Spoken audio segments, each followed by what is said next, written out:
Good morning. मैं Lokesh Chaudhary, chemistry lecturer, आप सबका श्री श्याम एजुकेशन ग्रुप चंदवा जी की ऑनलाइन क्लासेज में आप सबका स्वागत है। आज का video BSc part third. BSc part third में वही हमारे पास में 3 किताबें हैं।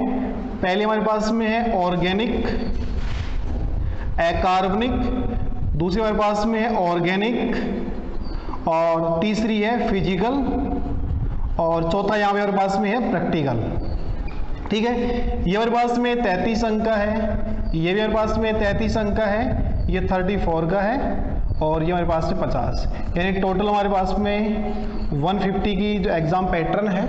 ठीक है, इसमें पहली बुक है इनऑर्गेनिक केमिस्ट्री, जिसकी सेकंड यूनिट है metal ligand bonding in transition metal complex. सबसे पहले हमारे पास में मेटल की बात करते हैं, यानी कि हमारे पास में कोई भी संकुल यौगिक बनता है, उस संकुल यौगिक के अंदर जो मेटल क्या होता है, डी ब्लॉक्स एलिमेंट्स का लेते हैं।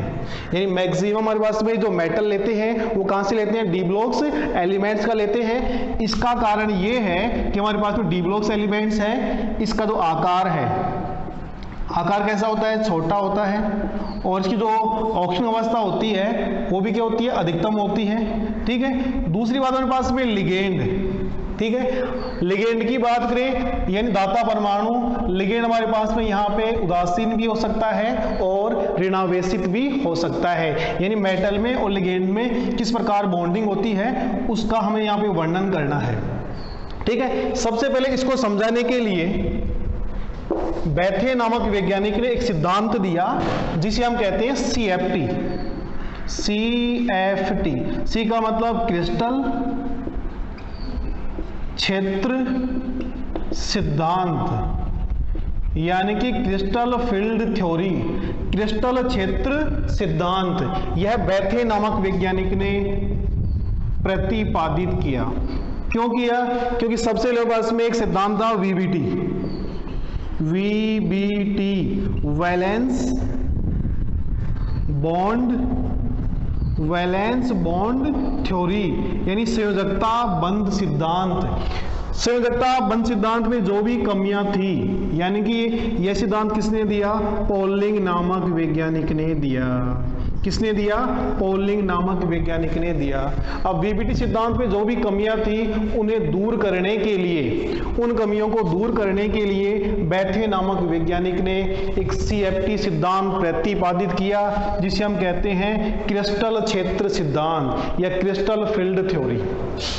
देखो, VBT सिद्धांत है, VBT सिद्धांत में ये बताता है हमारे पास में कोई भी संकुल यौगिक है, उस संकुल यौगिक के अंदर हमारे पास में उसमें संकरण कौन सा है, उसकी ज्यामिति क्या होगी, वो हमारे पास में प्रतिचुंबकीय है, अनुचुंबकीय है। लेकिन VBT सिद्धांत के आधार पर, VBT सिद्धांत के आधार पर हम संकुल विलयनों के रंग की व्याख्या, यानी VBT सिद्धांत की पहली कमी क्या है, संकुल यौगिकों के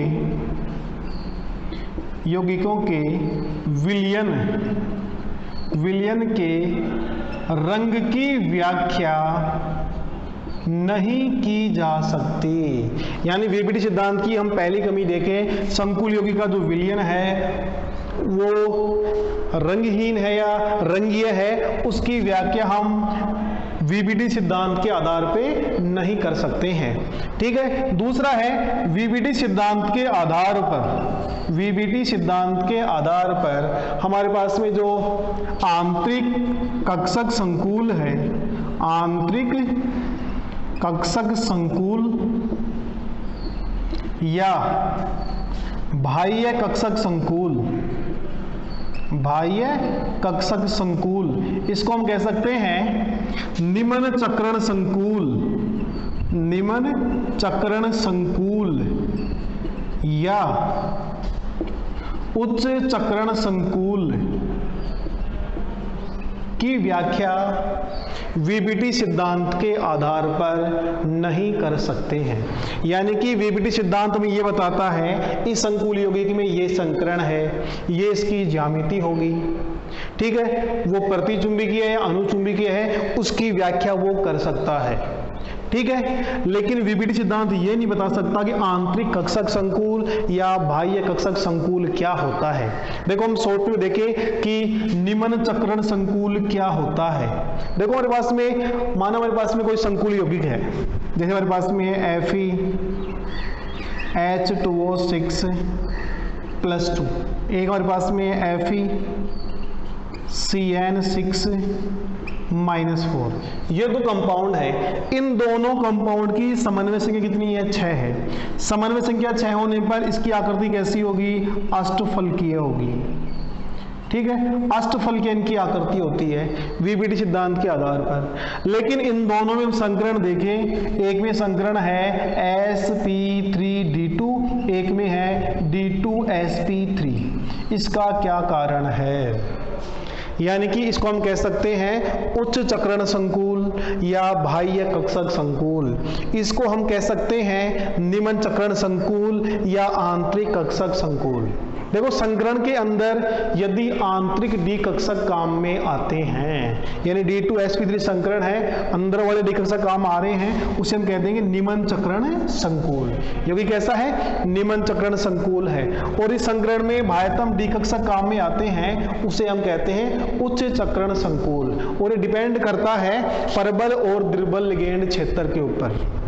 ठीक है, वीबीडी सिद्धांत के अनुसार हमारे पास में प्रबल लिगेंड है। प्रबल लिगेंड क्या करता है? प्रबल लिगेंड हमारे पास में जो डी कक्षक में उपस्थित इलेक्ट्रॉन हैं उनका युग्मन कर देता है, यानी उन इलेक्ट्रॉनों को युग्मित अवस्था में प्रेजेंट कर देता है। जैसे हमारे पास में देखो Cn- हो, NH3 हो, CO हो, En हो, NO2- हो, इनमें से कोई सा भी लिगेंड हो, ये सभी प्रबल क्षेत्र के लिगेंड हैं। और प्रबल क्षेत्र के लिगेंड भी प्रेजेंट होते हैं, इनमें से कोई सा भी हो तो वो क्या करता है? डी कक्षक में उपस्थित जितने भी इलेक्ट्रॉन अयुग्मित हैं उनको युग्मित अवस्था में कर देता है, जिसके कारण जो लिगेंड है अपने लोन पेयर रिक्त डी कक्षक में डोनेट करके और संकृत कक्षक का निर्माण कर सके।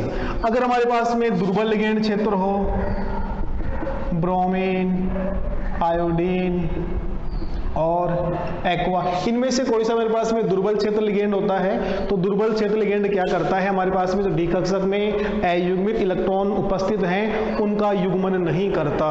और उस स्थिति के अंदर जो लिगेंड है अपने लोन पेयर बाह्यतम डी कक्षक में डोनेट करके और फिर संकृत कक्षक का निर्माण करता है। ऐसी स्थिति में हम कहते हैं बाह्य कक्षक संकुल। वो डिपेंड करता है कि हमारे पास में जो दिया गया लिगेंड है वो प्रबल है या दुर्बल है। इसकी जो व्याख्या है, इसकी व्याख्या कौन करता है? हमारा CFT सिद्धांत करता है। उसको हम डिटेल से देखेंगे, इस प्रकार करता है। नेक्स्ट है हमारे पास में वीबीडी सिद्धांत के आधार पर, वीबीडी सिद्धांत के आधार पर हम जो हमारे पास में उदासीनता का सिद्धांत है, उदासीनता के सिद्धांत की व्याख्या नहीं कर सकते। ठीक है, यानी कि उदासीनता सिद्धांत का मतलब ये है कि हमारे पास में सेंट्रल मेटल आयन है, वो कैसा होता है? धनावेशित होता है। सेंट्रल मेटल आयन को जब लिगेंड अपने लोन पे डोनेट करेंगे तो डोनेट करने के पर सेंट्रल मेटल आयन के ऊपर नेगेटिव चार्ज या नेगेटिव आवेश बढ़ता है, तो फिर वो उदासीन किस प्रकार होता है उसकी व्याख्या वीबीडी सिद्धांत के आधार पे नहीं की जा सकती। नेक्स्ट है इसकी वीबीडी कमी है कि वीबीडी सिद्धांत के आधार पर हम पश्च बंधन सिद्धांत या बैक बॉन्डिंग सिद्धांत या बनाना जो बंध है उसकी व्याख्या हम वीबीडी सिद्धांत के आधार पे नहीं कर सकते हैं। इसके अलावा हमारे पास में जो समन्वय संख्या 4 वाले संकुल यौगिक हैं, समन्वय संख्या 4 वाले संकुल यौगिक की जो ज्यामिति है उनकी स्पष्ट व्याख्या वीबीडी सिद्धांत के आधार पर नहीं की जा सकती है। ठीक है, इसके अलावा हम देखें कि हमारे पास में ये संकुल यौगिक है H2O6+2। इस संकुल यौगिक की आकृति वीबीटी सिद्धांत के आधार पर अष्टफलकीय होती है, लेकिन सीएफटी इस सिद्धांत के बारे में बताता है कि यह विकृत अष्टफलकीय है। इसकी समन्वय संख्या 6 है, यानी सेंट्रल मेटल आयन Fe के साथ में H2O है, वो 6 बॉन्ड बनाता है, उप सहसंयोजक बंध बनाता है 6। इनमें से 4 बंध हैं उनकी लंबाई तो समान होती है, लेकिन इनमें जो 2 बंध हैं उनकी लंबाई क्या होती है, असमान होती है, जिसके कारण इसकी आकृति अष्टफलकीय न होके और कैसी होती है, विकृत अष्टफलकीय होती है। उसकी व्याख्या वीबीटी सिद्धांत नहीं करता। ठीक है। इसके अलावा हमारे पास में जो वीबीटी सिद्धांत है, संकुल यौगिक का जो रंग है, संकुल यौगिक की जो रंगीय प्रकृति है, उसकी जो उचित प्रकार से व्याख्या नहीं करता। ठीक है। नेक्स्ट हम देखें कि हमारे पास में जो वीबीटी सिद्धांत है, वीबीटी सिद्धांत हमारे पास में जो समन्वय संख्या 4 वाले संकुल यौगिक है, जैसे हमारे पास में है NiCl4 और NiCN4। इस संकुल यौगिक की बात करें, यहाँ पे इन दोनों की समन्वय संख्या 4 है, लेकिन दोनों की जो आकृति है, दोनों में जो संकरण है, इसमें sp3 संकरण है, इसमें dsp2 है। इसकी आकृति कैसी होती है, चतुष्फलकीय होती है। इसकी आकृति होती है वर्गाकार समतलीय। यानी कि वीबीटी सिद्धांत के आधार पर समन्वय संख्या 4 वाले संकुल यौगिक है, उनकी जो ज्यामिति है, उनमें जो संकरण है, उसकी उचित प्रकार से व्याख्या नहीं की जा सकती है। नेक्स्ट कमी हम देखें,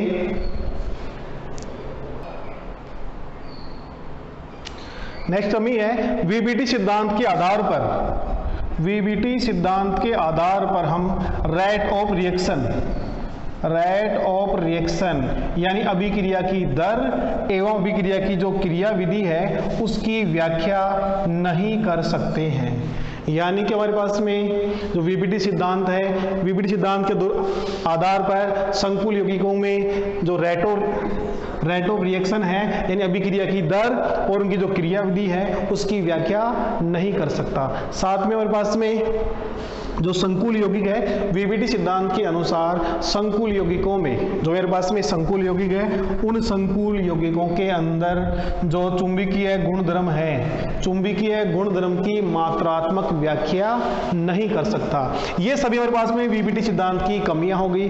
अगर हम दोबारा शॉर्ट में देखें तो सबसे पहले है कि वीबीटी सिद्धांत संकुल यौगिकों में जो संकुल यौगिक की जो विलयन, संकुल यौगिक जो विलयन हैं, उनके रंग की व्याख्या नहीं कर सकता। दूसरा है संकुल यौगिक हमारे पास में निम्न चक्रण संकुल और उच्च चक्रण संकुल बनाते हैं, उनकी व्याख्या नहीं कर सकता। तीसरा हमारे पास में जो संकुल यौगिकों के चुंबकीय गुणधर्म हैं, उनकी मात्रात्मक व्याख्या नहीं कर सकता। चौथी कमी है समन्वय संख्या 4 वाले संकुल यौगिकों की उचित व्याख्या नहीं कर सकता, क्योंकि हमारे पास में एक ही प्रकार का सेंट्रल मेटल आयन भिन्न भिन्न लिगेंडों के साथ में भिन्न भिन्न ज्यामिति रिप्रेजेंट कर रहा है। जैसे NiCl4-2, NiCN4- संकुल यौगिकों में दोनों के अंदर सेंट्रल मेटल आयन दोनों में निकिल है, लेकिन दोनों की ज्यामिति अलग अलग है, दोनों में संकरण भी अलग अलग है।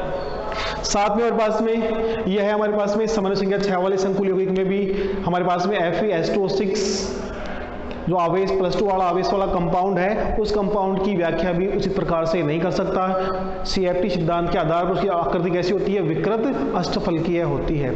इसके अलावा हमारे पास में यह संकुल यौगिकों की जो अभिक्रिया की दर है या उनकी जो क्रिया विधि है, उनकी उचित प्रकार से व्याख्या नहीं करता है। साथ में हमारे पास में जो संकुल यौगिकों के अंदर बैक बॉन्डिंग होती है, पश्च बंधन होता है, उसकी व्याख्या उचित प्रकार से नहीं कर सकता। साथ में हम कह सकते हैं कि हमारे पास में संकुल यौगिक यानी संकुल यौगिक के अंदर जो हमारे पास में चुंबकीय प्रकृति है, उसकी व्याख्या उचित प्रकार से नहीं होती है, बैक बॉन्डिंग नहीं होती है। इसके अलावा विद्युत उदासीनता का सिद्धांत है, उसकी व्याख्या भी यह सिद्धांत नहीं कर सकता। इन सभी कमियों को दूर करने के लिए बैथे नामक वैज्ञानिक ने एक सिद्धांत दिया, जिसे हम कहते हैं CFT। क्या कहते हैं? CFT। ठीक है। अब CFT के हम पहला गुण देखें। CFT में इसने ये बताया, CFT सिद्धांत के अनुसार बैथे ने बताया कि हमारे पास में जो लिगेंड और सेंट्रल मेटल आयन है उनके मध्य जो बॉन्डिंग होती है, यानी स्थिर वैद्युत आकर्षण बल लगता है। यानी कि उसने बताया कि इसमें इन दोनों के मध्य आयनिक बंध बनता है, आयनिक प्रकृति होती है। यानी सेंट्रल मेटल आयन और लिगेंड के मध्य क्या होता है, स्थिर वैद्युत आकर्षण बल लगता है। ठीक है, साथ में इसने बताया कि हमारे पास में जो डी ब्लॉक्स एलिमेंट्स हैं, डी ब्लॉक्स एलिमेंट्स है, डी ब्लॉक एलिमेंट्स के जो कक्षक हैं, यानी डी खंड के तत्व हैं, जो 5 प्रकार के होते हैं, जिनकी हम बात करें DXY, DYZ, DZX, DX2, Y2 और DZ2। ये 5 प्रकार के कक्षक होते हैं। ठीक है, ये विलगित गैसीय अवस्था में इनकी ऊर्जा समान होती है, इसलिए हम इसे कहते हैं समभ्रंश कक्षक। यानी विलगित गैसीय अवस्था में जो डी कक्षक होते हैं 5 प्रकार के, इनकी जो एनर्जी होती है वो क्या होती है, समान होती है। इस स्थिति में वो इलेक्ट्रॉन भरते हैं तो हुंड व पाउली के नियम के अनुसार सभी में एक इलेक्ट्रॉन भरते हैं, उसके बाद में इलेक्ट्रॉनों का क्या करते हैं, युग्मन करते हैं। ठीक है, लेकिन जब ये डी कक्षक, अब देखो डी कक्षक है, इनकी आकृति की बात करें तो इनमें से जो 3 कक्षक हैं, 5 में से हमारे पास 5 कक्षक हैं, DXY, DYZ, DZX, DX2, Y2 और DZ2। इन 3 कक्षों की जो पालियां हैं, इन 3 कक्षकों की जो पालियां हैं, इनकी पालियां अक्षों के मध्य, हमारे पास में X, Y, Z अक्ष होते हैं, अक्षों के मध्य उपस्थित होती है। इन दोनों कक्षों की जो पालियां हैं वो अक्षों के ऊपर स्थित होती हैं। अगर हम DXY बनाएं, X, Y,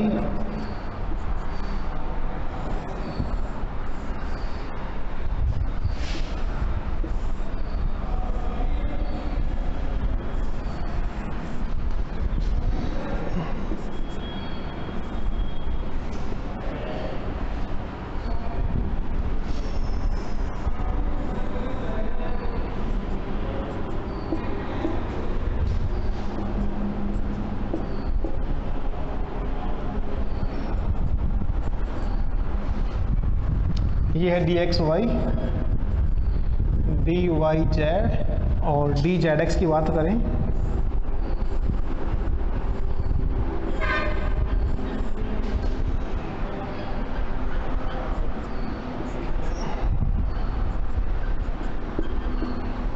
DXZ।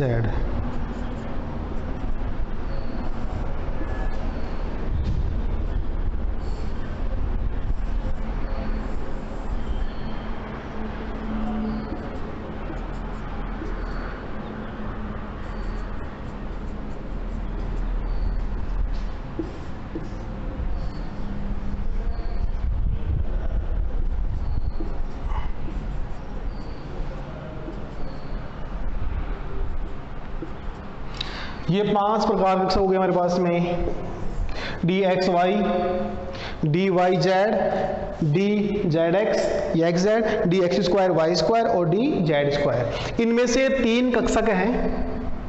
इन तीनों की जो पालियां हैं, ये वाली जो पालियां हैं अक्षों के मध्य स्थित होती हैं, और ये वाले जो कक्षक हैं इनकी पालियां अक्षों पर स्थित होती हैं।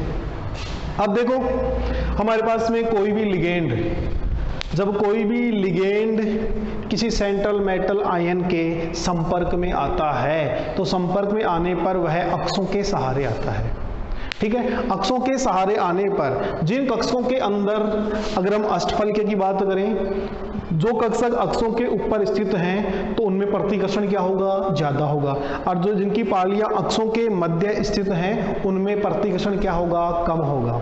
यानी कि हम कह सकते हैं कि जो हमारे पास में समभ्रंश कक्षक हैं, समभ्रंश कक्षक हैं। इन समभ्रंश कक्षकों को जब किसी लिगेंड के संपर्क में लाया जाता है तो इनकी जो समभ्रंशता है वो नष्ट हो जाती है और ये दो भागों में डिवाइड हो जाते हैं। इन 5 कक्षकों को हम 2 भागों में डिवाइड कर देते हैं। जैसे हम देखें,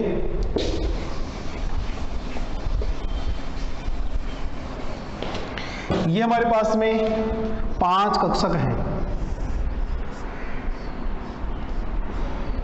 dxy, dyz, dxz, dx2 y square, dz2। ये हमारे पास में कैसे हैं? विलगित गैसीय अवस्था में हैं।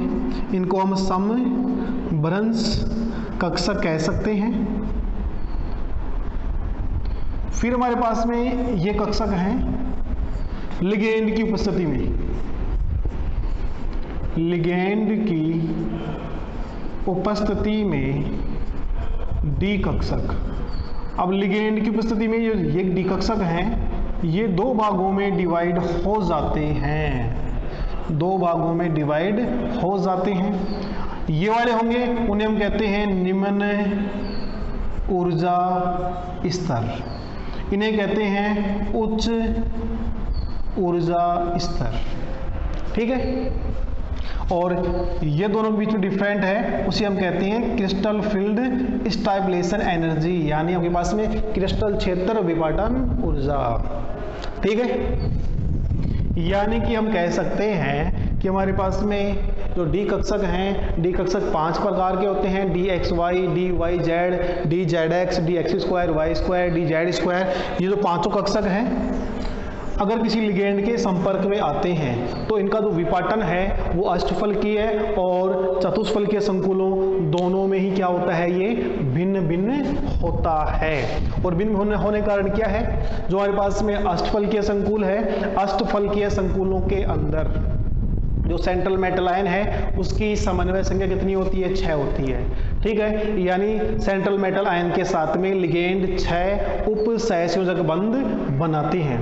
उस स्थिति में क्या होता है कि हमारे पास में जो डी कक्षक हैं उनकी पालियां अक्षों के मध्य स्थित होती है, वो उनसे कम प्रतिकर्षित होते हैं। 2 कक्षक dx2 y स्क्वायर, dz2 जिनकी पालियां अक्षों के ऊपर स्थित होती हैं। तुम्हारे पास में 2 प्रकार की 2 एनर्जी लेवल के कक्षक बन जाते हैं, यानी कि 3 कक्षक नीचे और 2 कक्षक ऊपर हो जाते हैं। ठीक है, अब बात करें अष्टफलकीय संकुल की।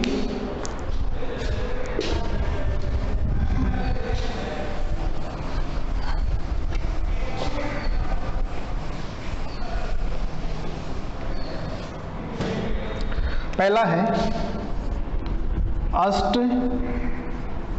अष्टफलकीय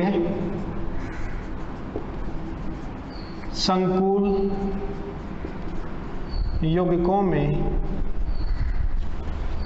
डी कक्षकों का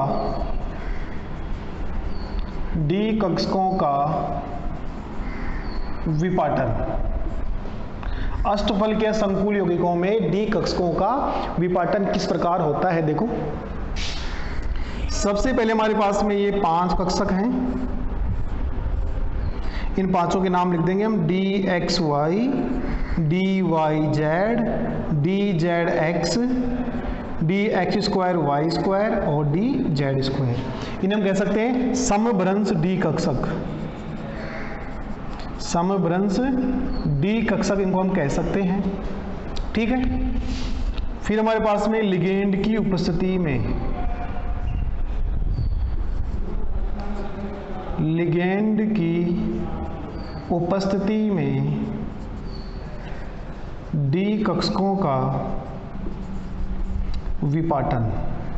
ठीक है, अब लिगेंड की उपस्थिति की बात करें हम,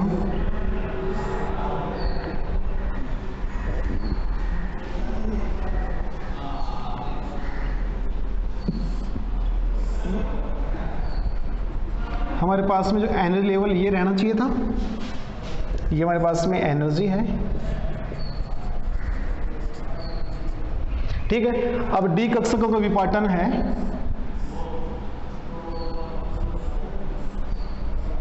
तीन कक्षक नीचे हैं, dxy, D Y Z D Z X, ऊपर D X square Y square और डी जेड स्क्वायर। ठीक है, इनको हम कहते हैं निम्न ऊर्जा स्तर, इन्हें कहते हैं उच्च ऊर्जा स्तर। ठीक है, ये जो हमारे पास में एनर्जी है यहाँ से लेके यहाँ तक, जिसको हम डेल ओ के द्वारा रिप्रेजेंट करते हैं, जब इसको कहते हैं CFSE, क्रिस्टल क्षेत्र विपाटन ऊर्जा। ओ का मतलब होता है ऑक्टाहेड्रल, डेल हमारे पास में क्रिस्टल क्षेत्र विपाटन ऊर्जा है, ओ हमारे पास में है ऑक्टाहेड्रल, ऑक्टाहेड्रल जिसको हिंदी में कहते हैं अष्टफलकीय। ठीक है, अब हमारे पास में जो ये वाला डिफरेंट है, एक हमारे पास में ये वाला डिफरेंट है, इसको हम 0.6 del O minus 0.4 del O, ये हम कह सकते हैं +6 D Q minus 4 D Q, इसको हम डेल ओ या 10 ड्यू क्यू के द्वारा भी रिप्रेजेंट कर सकते हैं। इसको हम कह सकते हैं +3/5 डेल ओ माइनस 2/5 डेल ओ।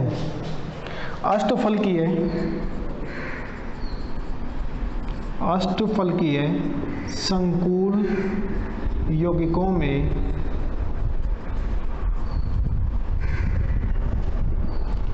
में लिगेंड की उपस्थिति में डी कक्षकों का विपाटन। अष्टफलकीय संकुलों में जो समन्वय संख्या 6 होती है, यानी कि जो इनकी समन्वय संख्या कितनी होती है, 6 होती है। ठीक है, जैसे हमारे पास में है CONH3, ये वाला संकुल यौगिक है। इस संकुल यौगिक के अंदर कोबाल्ट की, यानी हमारे पास में सेंट्रल मेटल आयन है, इसकी समन्वय संख्या कितनी है, 6 है। यानी इसकी आकृति कैसी होगी, अष्टफलकीय होगी, यानी प्रत्येक सेंट्रल मेटल आयन को 6 NH3 घेरे हुए है। ठीक है, अब इनमें से देखो हमारे पास में क्या होता है, जब कोई लिगेंड अष्टफलकीय संकुलों में जब कोई लिगेंड सेंट्रल मेटल आयन के संपर्क में आता है तो वह अक्षों के सहारे आता है। ठीक है, अब अक्षों के सहारे जो भी नज़दीक अक्षों पर जो भी हमारे पास में कक्षक अवेलेबल हैं, उनकी एनर्जी क्या होगी, उनमें जो रिपल्सन क्या होगा, ज़्यादा होगा, उनमें प्रतिकर्षण क्या होगा, ज़्यादा होगा। अब यहाँ पे जो 2 कक्षक हैं, dx² y² dz², ठीक है, अब इन दोनों में प्रतिकर्षण लिगेंड्स में क्या होगा, लिगेंड के जो इलेक्ट्रॉन है, इन कक्षक इलेक्ट्रॉन है, उनमें रिपल्सन क्या होगा, ज़्यादा होगा। रिपल्सन ज़्यादा होने के कारण ये उच्च ऊर्जा के कक्षकों का निर्माण कर लेते हैं। फिर हमारे पास में जिन कक्षों की जो पालियां हैं अक्षों के मध्य स्थित होती हैं, उनमें प्रतिकर्षण क्या होता है, कम होता है। और प्रतिकर्षण कम होने के कारण ये निम्न ऊर्जा के कक्षकों का निर्माण करते हैं। यानी कि अष्टफलकीय संकुल लिगेंड की उपस्थिति में इनका विपाटन है वो 2 भागों में हो जाता है। नीचे 3 कक्षक हैं, dxy dyz dzx, ऊपर dx² y² और dz²। ठीक है, इन दोनों के मध्य जो ऊर्जा का अंतराल है, यानी यहाँ से लेके यहाँ तक जो ऊर्जा अंतराल है, उसको हम डेल ओ के द्वारा रिप्रेजेंट करते हैं। यानी डेल ओ का मतलब है अष्टफलकीय संकुल यौगिकों में क्रिस्टल फील्ड स्टेबलाइजेशन एनर्जी, यानी क्रिस्टल क्षेत्र विपाटन ऊर्जा, जिसको हम 10 डी के द्वारा रिप्रेजेंट कर सकते हैं। इनकी ये एनर्जी लेवल होना चाहिए था, ये नीचे जाने का इनको हमने माइनस में कर लिया है, ये ऊपर जा रहे हैं, हमने किस में लिख लिया है, प्लस में लिख लिया है। ठीक है, आगे हम देखें कि हमारे पास में जो अष्टफलकीय संकुल यौगिक है उनमें विपाटन इस प्रकार हुआ है, तो टेट्राहेड्रल है, उनमें किस प्रकार विपाटन होगा।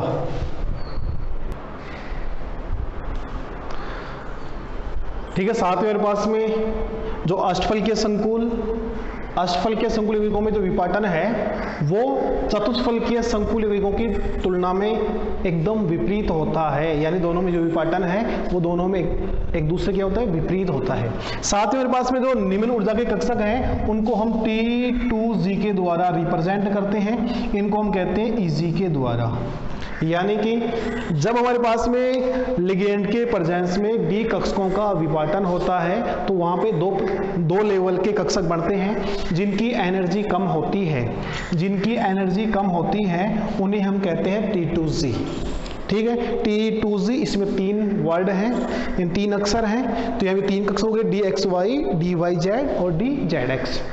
और यहाँ पे easy dx square Y square dz square. ठीक है, अब CFSE क्या होती है, जब हमारे पास में लिगेंड के प्रेजेंस में डी कक्षकों का जो विपाटन होता है तो विपाटन होने के दौरान जो ऊर्जा मुक्त होती है उसे हम कहते हैं CFSE।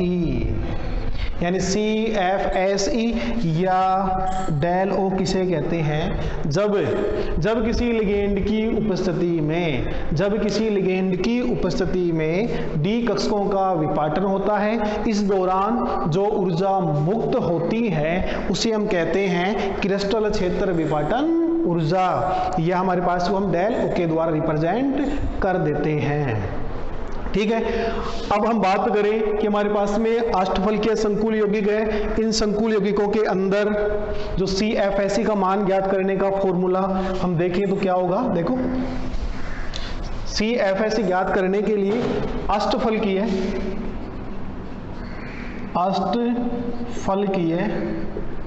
संकुल यौगिकों में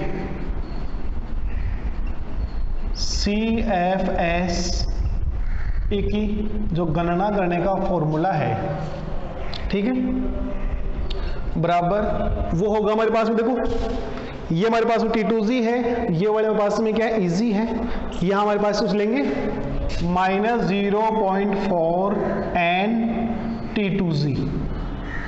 इसका मतलब ये है कि T2G कक्षक में कितने अयुग्मित इलेक्ट्रॉन उपस्थित हैं। साथ में मेरे पास में 0.6 N EG और डेल ओ। यानी कि इस फॉर्मूले की सहायता से हम अष्टफलकीय संकुल यौगिकों में CFSE की गणना कर सकते हैं। यानी कि हमारे पास में T2G कक्षक में कितने इलेक्ट्रॉन अवेलेबल हैं अयुग्मित रूप से, और हमारे पास में EG में कितने हैं, उनका हम कैलकुलेट निकाल के हम डेल ओ का मान ज्ञात कर लेते हैं। फिर हमारे पास डिपेंड ये करता है हमारे पास में युग्मन ऊर्जा क्या होती है, चतुष्फलकीय संकुल यौगिक में विपाटन किस प्रकार होता है, दोनों में क्या डिफरेंट है, प्रबल लिगेंड क्षेत्र की क्या भूमिका है, दुर्बल लिगेंड क्षेत्र की क्या भूमिका है, उसको हम नेक्स्ट वीडियो में उसका हम डिटेल से अध्ययन करेंगे। आज के लिए इतने पर्याप्त है। धन्यवाद।